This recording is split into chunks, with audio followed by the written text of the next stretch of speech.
I encourage devotees to read Srila Prabhupada's books by encouraging them to write about what they read. Yes. Now, for many devotees, this is like asking to, pull their teeth out or something. It's like writing. Are you kidding?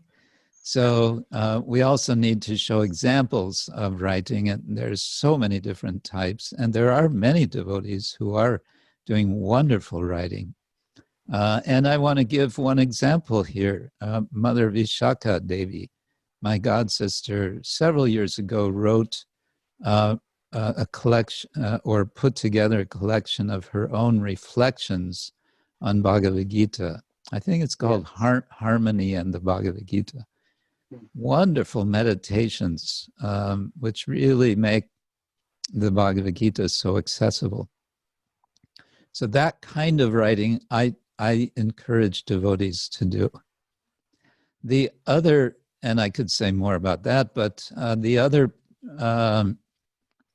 suggestion that I want to make is to sit down and make a little list of 2, 3, 4, maybe 10, what I would call affirmations, reading affirmations.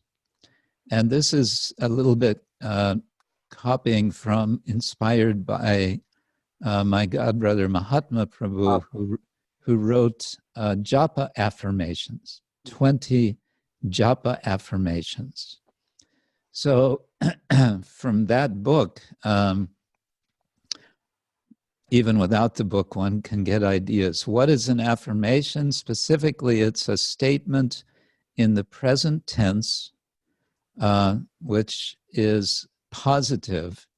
And even if it's not yet true, we allow ourselves to realize it in course of time.